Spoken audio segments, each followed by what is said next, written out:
Mummy शोभा खे त अॼु जे जेके अवॉर्डी आहिनि उन्हनि जा नाला अनाउंस कनि।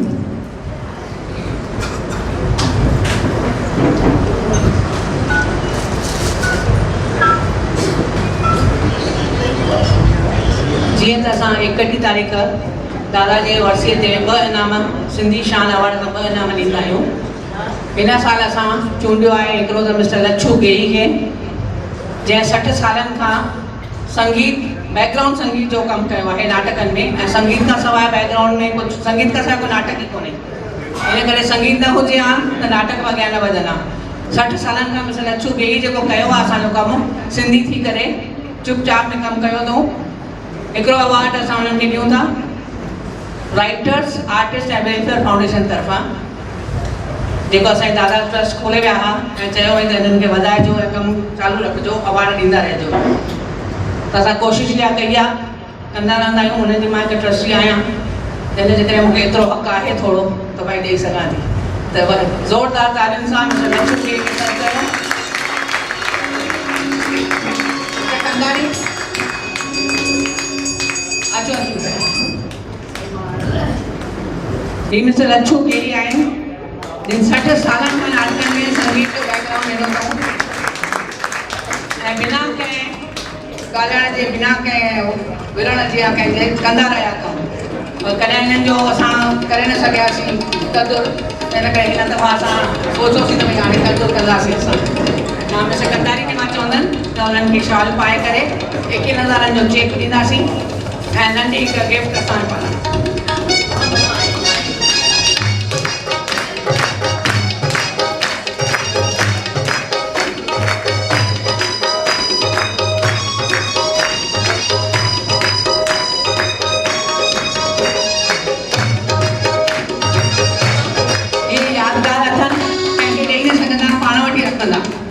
कंहिंखे ॾेई न सघंदा, तव्हां संभाले रखिजो। ॻाल्हाईंदा हिकु मिंट हिकु मिंट में 60 साल जो ॻाल्हियूं कीअं ॿुधायां? No, I'll take 5 minutes, please. Allow me that. अॼु ज़िंदगी में पहिरियों दफ़ो मूंखे मौक़ो मिलियो आहे ॻाल्हाइण जो। हमेशह बैक स्टेज ते कमु कयो अथऊं। मां ख़ुशनसीब आहियां तमामु। 1950 में पहिरीं दफ़ा मां स्टेज ते आयो हुउसि सिंध मॉडल स्कूल में। 1950 खां सिलसिलो चालू थियो, सिलसिलो हलियो, पोइ विच में थोरी ब्रेक आई एजुकेशन मिनिस्ट्री कॉलेज में। हुन खां पोइ मां वॾी लॻी वियुसि कम में, पर मां वियो हुउसि एक्टर थियणु। रमेश जैन ने मूंखे फेल करे छॾियो, चई तूं एक्टर जे लाइ किथो वञी, you be at back stage. Back stage में इहो कमु मिलियो मूंखे, ऐं मूंखे सभिनी जी तमामु घणी इज़त मिली, प्यार मिलियो। तव्हां जेकॾहिं अलो कंदा त मां हुननि जा नाला वठंदुसि हाणे।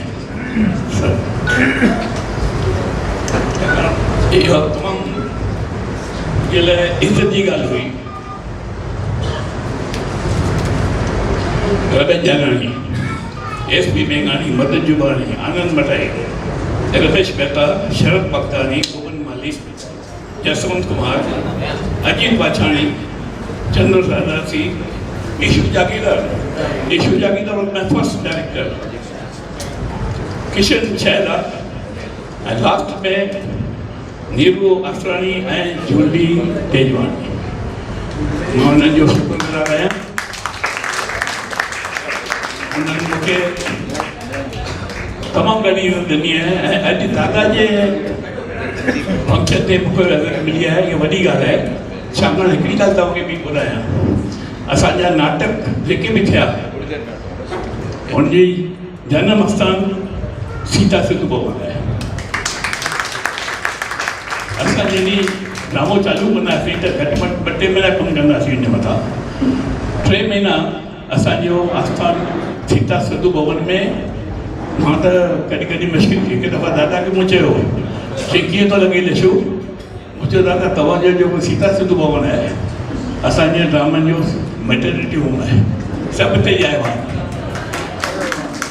रियली इम्पैक्ट आहे। दादा सां मुंहिंजी काफ़ी दोस्ती हुई चाहिए, छाकाणि त मां साॻी बिल्डिंग में रहंदो हुउसि। पुलिसी घर में 4th फ्लोर ते रहंदा हुआ ऐं मां 2nd फ्लोर ते रहंदो हुउसि। 60 में मां उहो जॻह छॾे ॾिनोसि शादी करे। दादा सां गॾियूं मुंहिंजूं मीटिंग्स हुयूं।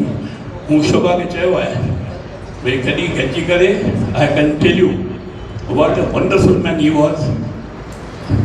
हुन मां ज़बरदस्त ॻाल्हियूं सिखियो आहियां ऐं टुडे अॼु मुंहिंजे दिलि में अॼु मूंखे ॻाल्हियूं निंड कोन ईंदी आहे तॾहिं जेको अॼु मुंहिंजो मान थियो आहे दादा जी जे आस्थान ते। I am very happy and thank you शोभा।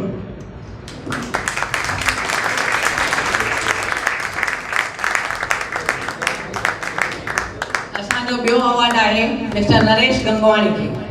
नरेश गंगवाणी जेको सिंधी सॼण चैनल हलाईंदो आहे 24 कलाक बिना कंहिं उजूरे जे 10-12 सालनि खां हलाए वेठो, पर कॾहिं उफ़ न कई अथई, हिकु एड नथी मिलेसि उते।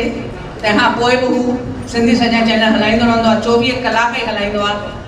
उन में छा न खपे, महिनत खपे, पैसो खपे, दिमाग़ु खपे, सभु खपे, पर उन वीचारे खे कॾहिं बि कंहिं उजूरो न ॾिनो आहे, न एड ॾिनी आहे। त हाणे मां जेके वॾा सॼण वेठा आहिनि त उन्हनि खे मां रिक्वेस्ट कंदसि त उन्हनि खे एड ॾिए त जीअं हुन मां एड मां थोरो पंहिंजो हलाए सघे। हाणे ईअं थो थिए त जेको प्रोग्राम ईअं थो वीचारो हलाए थो, भई प्रोग्राम ई कोन त छा कयां, तव्हां ॾींदा त मां हलाईंदुसि। इन जे करे मां सभिनी खे इहा ई रिक्वेस्ट कंदसि सॼणनि खे त भई उन्हनि खे एड ॾियो या माली मदद कयो, जीअं असांजो इहो चैनल हलंदो रहे। जीअं आशा त घुरे वेठी, जेसि ताईं मिले उहो, उन खां पोइ त महिनत करणी आहे उन ते। इहे 12 सालनि खां ई हलाए वेठो। इन जे करे हाणे राति हुनखे तकलीफ़ थी आहे त उहो हॉस्पिटल में एडमिट थियो आहे। एॾो ख़ुशि हो, शोभा मां ज़रूरु ईंदुसि, मां ज़रूरु ईंदुसि। हाणे ठीकु आहे, भॻवान खे जेको मंज़ूरु आहे असां छा था करे सघूं।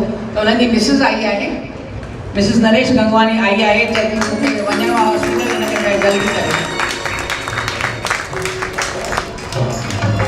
हीअ साथ ॾेई बीठी अथनि, चए थी भई ॿई किडनियूं फेल थी वयूं। हाणे साईं वेठो आहे, उन्हनि ते असां दुआ कंदासीं त भई त थोरी सुठी देरि सां हलंदो रहे ऐं पंहिंजो कमु कंदो रहे। ऐं माया खे अचो।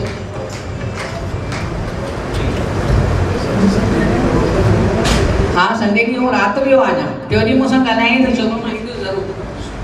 हाणे वधीक साईं खे मंज़ूर छा था करे सघूं।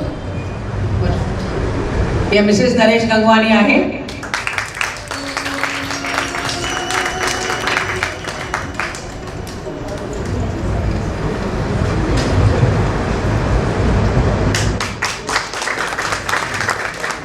ख़ासि हिनखे मोकिलियो थी मुंहिंजो इनाम वठी अचु। पहिरियों त मूंखे इनाम मिले थो, वठी अचु मुंहिंजो इनाम। हा न कंदा, हाणे जेको मूंखां मुंहिंजी हा मूंखे जेको आहे मां करे सघां थी, मां ओतिरो कयो आहे ऐं मां ॾींदसि ओतिरो। ॻाल्हाईंदमि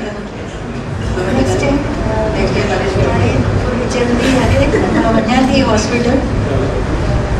नेक्स्ट टाइम ईंदो नरेश, असां ज़रूरु हॉस्पिटल में ईंदो त वरी थोरो घुराईंदासीं। Thank U. ऐं